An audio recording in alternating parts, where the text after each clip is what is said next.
Hi, my name is Darren. Now, some months ago, we had a scenario where a gentleman was deported to a wrong country from USA. And I'm talking about a gentleman who was coming from Congo, deported to South Sudan. And that scenario caused a few issues between the two countries because South Sudan had refused to accept this gentleman. In fact, put him on the next plane and said they were taking him back to United States. What happened is that United States quickly made a swing and had decided to revoke all visas that were granted to South Sudanese unless they accepted him in that country. So they literally uh, pushed this guy down the throats of South Sudan. South Sudan had to accept him, and as of now, this gentleman could be there. But at first, it was in error, which the immigration officers in the United States admitted that there was an error, and indeed they deported the wrong person, but they couldn't take that as an error. They decided he goes back there. So why am I bringing this story up? The Supreme Court in the United States overruled the lower court, saying that they should go ahead and deport the immigrants, not necessarily that they have to be due process. But what happened to these people? These 8 guys had committed crimes in the United States, and some of them were still serving their sentences, and some of them had actually completed their sentences. And only one of those 8 guys is actually from South Sudan. So what happened is that the United States decided to deport these people to South Sudan.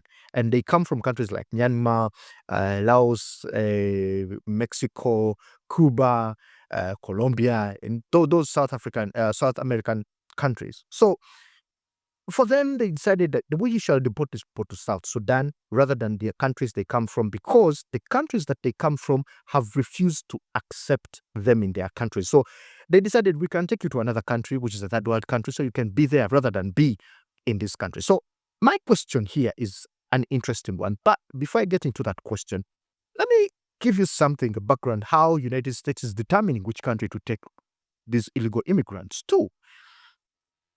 You see if you've read about all the restrictions that have been put on certain countries, especially Africa, that has been hit the most with visa restrictions, especially for students. And if you want to go there, you must have social media accounts, blah, blah, blah. They must have gone through all this information.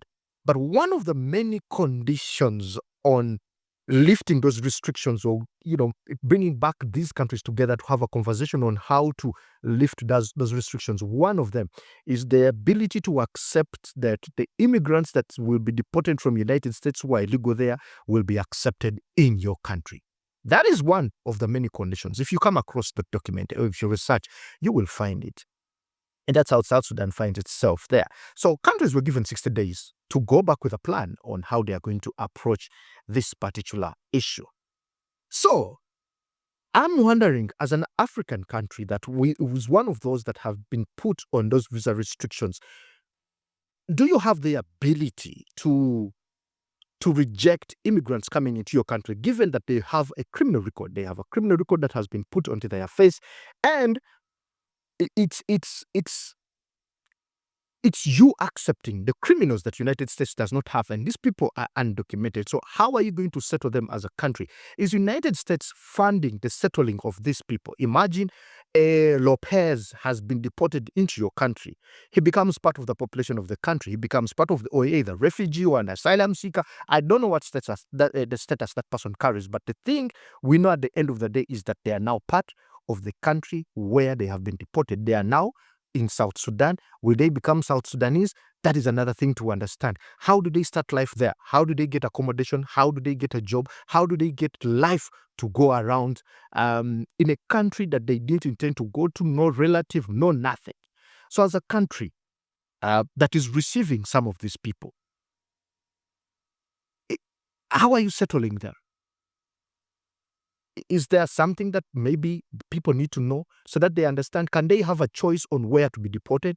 Say you're taking me to Africa, but do I have a choice? Do I have lists? Is it South Sudan? Is it Uganda? Is it Rwanda? Is it Congo? Is it South Africa?